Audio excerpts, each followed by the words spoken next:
አንዳንድ ማሳሰቢያ ነግረናችሁ ወደ ቄደር ጥምቀት ወደ ንስሐ አገልግሎት እንሄዳለን ማለት ነው። እንግዲህ በየሳምንቱ የምንናገረው አንድ አይነት ነገር ነው። ምክንያቱም አዳዲስ ሰዎች ስለሚመጡ ለነሱ የምንናገረው አንድ አይነት ነገር ነው።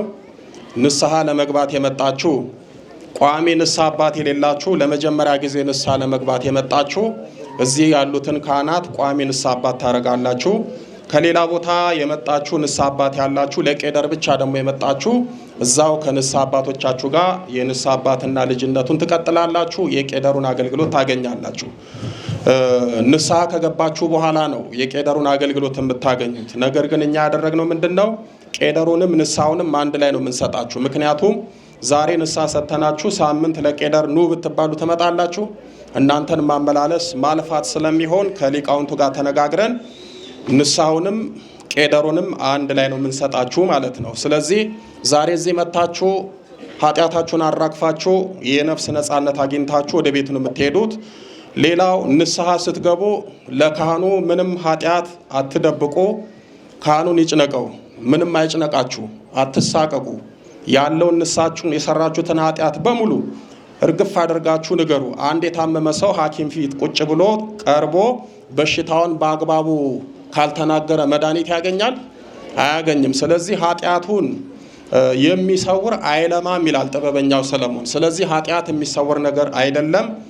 ስትናገሩ ፍርጥርጥ አድርጋችሁ ተናገሩ። ሁል ጊዜ እንደምንለው ንስሐ ስትናገሩ ስትናዘዙ ዙሪያ ጥምጥም አትናገሩ። ከዘሞታችሁ ዘሙቻለሁ፣ ከአንድ ሰው ከሆነ ከአንድ፣ ከሁለት ሰው ከሆነ ከሁለት ሰው አባቴ በዝሙት ወድቄያለሁ በሉ እንጂ ዝሙት እንዴት እንደሰራችሁ ታሪኩን አትናገሩ። ያ ማለት ምን ማለት ነው? ለምሳሌ ሴቶች አንድ ወንድ በስራ ምክንያት ተዋውቀው ስልክ ተቀያየርን፣ ስንደዋወል አባታችን እኔ አልፈለኩም ሻይ ቡና ስንል በቃ እየተላመደን እየተግባባን መጣንና እኔ እኮ አልፈልግም ዝሙት፣ ግን በቃ ዝሙት ሰራው። ይሄ ኃጢአትን መናዘዝ ሳይሆን ታሪክ መናገር ነው። ወንዶችም እኔ እኮ በእውነት እንደዚህ አይነት ነገር አልሰራም፣ ትዳር እያለኝ እጮኛ እያለኝ፣ የሌላችሁም ደግሞ አጋጣሚ በስራ ተዋወቅን፣ ተግባባን፣ በጣም ወዳጅ ሆንን፣ በቃ አባታችን እንደው አልፈልግም አንድ ቀን ጥሎኝ ነው በቃ አንድ ቀን ዝሙት የሰራው ታይባል። ስትናገሩ ያለውን ኃጢአት ፍርጥርጥ አድርጋችሁ ተናገሩ።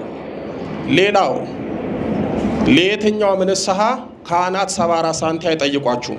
ወይም ደግሞ ንስሐ ስትገቡ ይሄንን ክፈሉ፣ ይሄንን አምጡ፣ ይሄንን አውጡ አትባሉ። ንስሐ በነፃ ነው። እኛ ክህነት የሰጠን መድኃኔዓለም በገንዘብ ነው በነፃ ነው? በነፃ ነው። ስለዚህ ለእናንተም አገልግሎቱ የሚሰጠው በነፃ ነው። 74 ሳንቲ ለንስሐ አትከፍሉም። ይሄ ኃጢአት ያለዚህ ገንዘብ አይሰረም የሚባል ነገር የለም። ሴቶች ጽንስ አስወርዳችሁ አንዳንድ ካህናት አይ ይሄ ምጽዋት ያስፈልገዋል እንዲህ አይነት ገንዘብ አምጪ ይባላሉ። ወንዶቹም እንደዚሁ። ስለዚህ 74 ሳንቲ አትጠየቁም። ይሄ ማለት ንስሐ ለተቀበሉ ቀኑና ለሰጡ ለእናንተ የነፍስ አባት ለሆኑ ገንዘብ አትስጡ ማለት አይደለም። ለንስሐ አባታችሁ ኃጢአታችሁን ለተሸከሙ ላወረዱ እግዚአብሔር ይፍታ ብለው ከእግዚአብሔር ላስታረቁ ካህናት ግን ስትፈልጉ በፍቃዳችሁ አባታችን ካርድ ሙሉበት፣ ለትራንስፖርት ተጠቀሙበት፣ ሻሽ ካባ ግዙበት ብላችሁ አይደለም 100 ብር 100 ሺህ ብር በግል መስጠት ትችላላችሁ።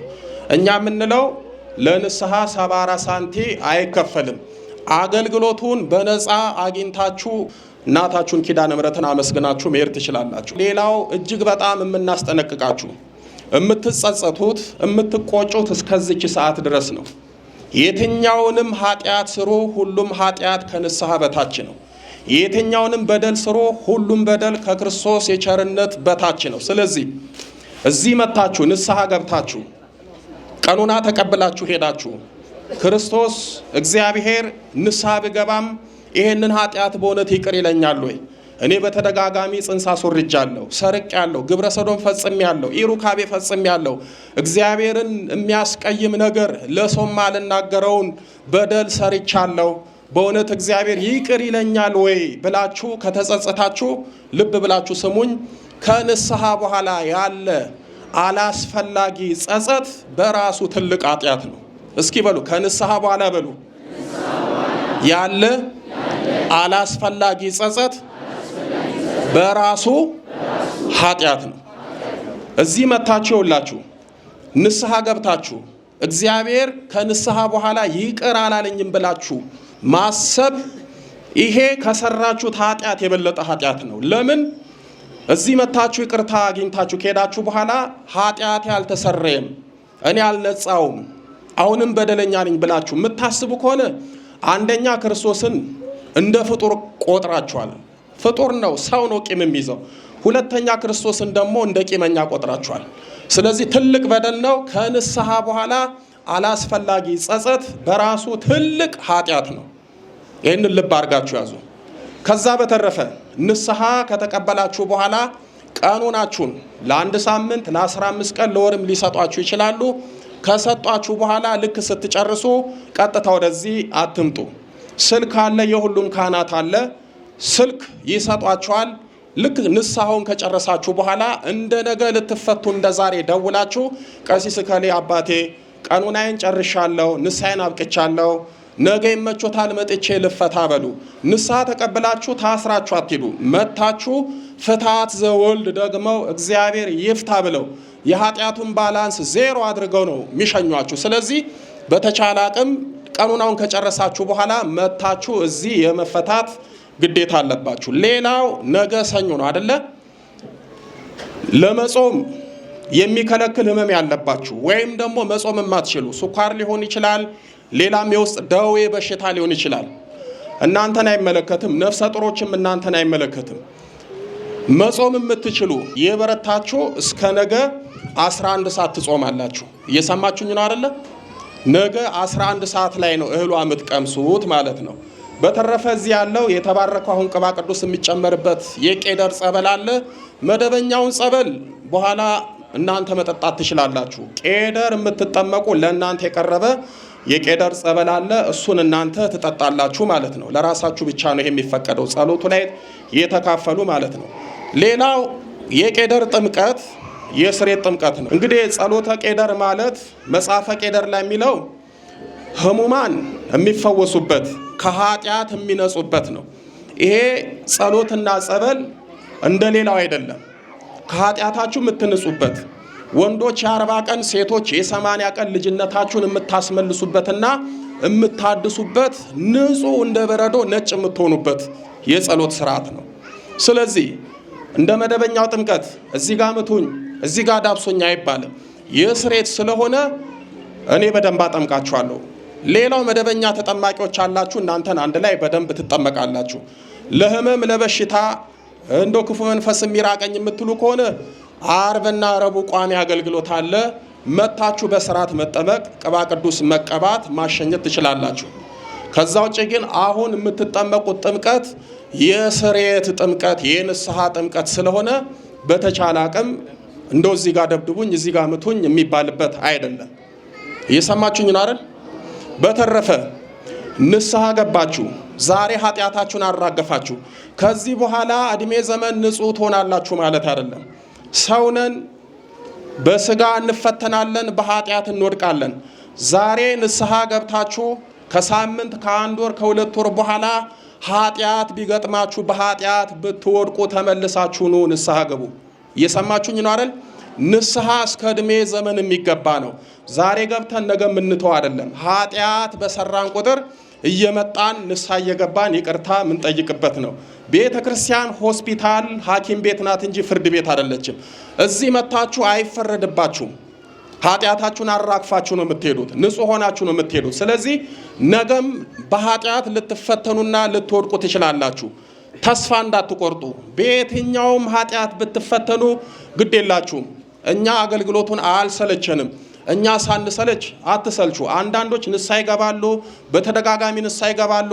ከዛ በአንድ አይነት ኃጢአትና በተለያየ አይነት ኃጢአት ሲወድቁ ተስፋ ይቆርጣሉ፣ ከቤተ ክርስቲያንም ይርቃሉ፣ ከእግዚአብሔርም ይሸሻሉ። እግዚአብሔር ላይ ተስፋ አትቁረጡ። ስለዚህ በተቻለ አቅም በኃጢአት ብትወድቁ ተመልሳችሁ ኑ በንስሐ ትነሳላችሁ። ነገም ሄዳችሁ በኃጢአት ብትወድቁ ዳግም በንስሐ ትነሳላችሁ። ኃጢአት ቢጥላችሁም ንስሐ ያነሳችኋል። ኃጢአቴ በደሌ ብዙ ነው እግዚአብሔርን በድያለሁ ብላችሁ አትራቁ፣ ቅረቡ፣ እግዚአብሔር ይቅር ይላችኋል። እመቤታችን ኪዳነ ምሕረት ከልጇ ታማልዳችኋለች፣ ታስታርቃችኋለች። ስለዚህ በተቻለ አቅም እንዳትርቁ አደራ የምንላችሁ። ንስሐ ከገባችሁ በኋላ ዳግም ደግሞ እንዳትፈተኑ ጸሎት ጀምሩ።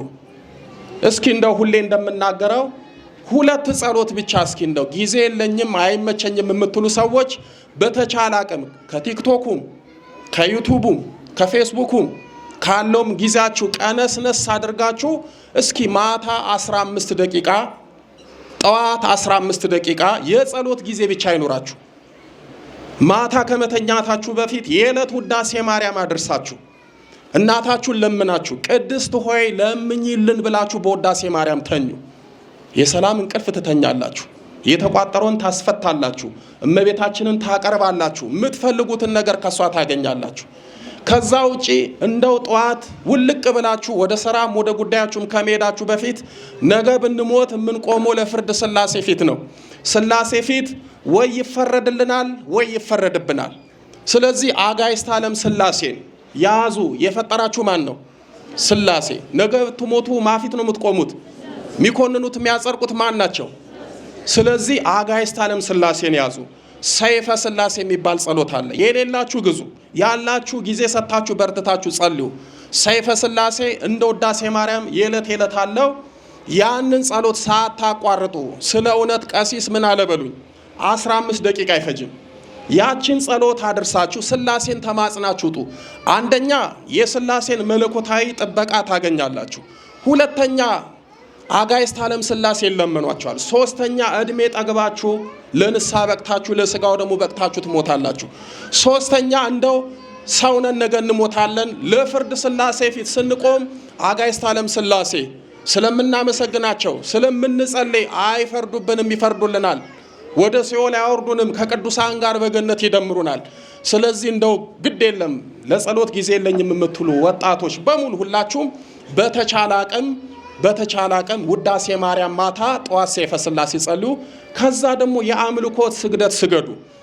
አንድ ሰው ገንዘብ ከሚሰጥ ይልቅ ለእግዚአብሔር ጉልበቱን የሚሰጥ ሰው የከበረ ነው። ጉልበት ማለት ወዝ ድካም ማለት ነው። የሚሰግድ ሰው ሁል ጊዜ ጉልበቱን ነው ለእግዚአብሔር የሚሰጠው፣ ድካሙን ነው ለእግዚአብሔር መስዋዕት አድርጎ የሚያቀርበውና በተቻለ አቅም የአምልኮት ስግደት ስገዱ። የንስሐ ስግደታችሁንም በአግባቡ ጨርሱ። ሌላው መጾም የማትችሉ የውስጥ ሕመምና ችግር ያለባችሁ ልዩ ችግርም ያለባችሁ መጾም የማትችሉ ሰዎች የእናንተ ንስሐ በምጽዋት ይቀየራል። በምን አልኳችሁ? በምጽዋት። ለምሳሌ ልዩ ሕመምና በሽታ ያለበት እስከ 6 ሰዓት መቆየት የማይችል ሰው ሊኖር ይችላል። እንደዚህ አይነት ችግር ያለባችሁ ወጣቶችም እናቶችም ልዩ ሕመም ያለባችሁ ሰዎች ወደ ምጽዋት ይቀየራል። ምጽዋት ኃጢአትን ታስተሰርያለች ይላል። ይሄ ማለት ምን ማለት ነው? ወደ ምጽዋት ሲቀየር ካህኑ አይደለም ንስሐ ሲቀበል አንቺ ይሄን ያህል ገንዘብ አምጦ አይሉ። አቅማችሁን ኪሳችሁን የምታውቁት እናንተ ናችሁ።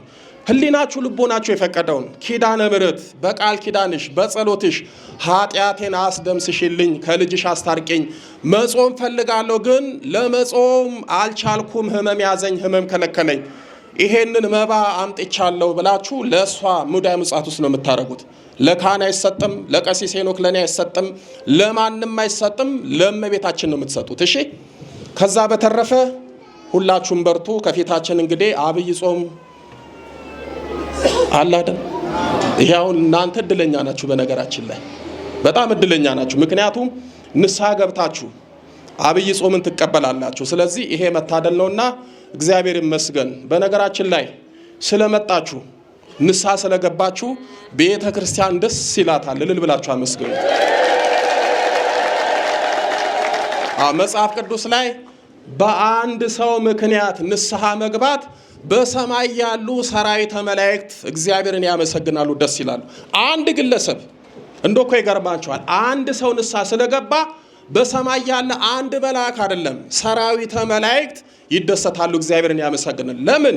ወደቀ፣ ተነሳ፣ ኃጢአት ሰራ፣ በንስሐ ተመለሰ ብለው ከኛ ጋር ለዘላለም ይኖራል ብለው ይደሰታሉና ንስሐ ስትገቡ ቤተክርስቲያን ትደሰታለች። በተረፈ በርቱ። ኪዳነ ምሕረት ከሁላችን ጋር ትሁን።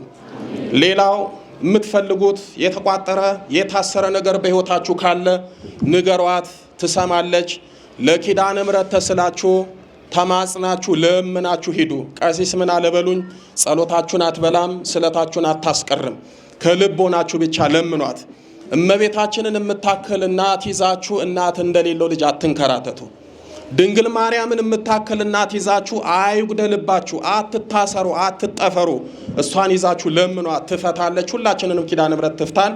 ወስብሐት ለእግዚአብሔር።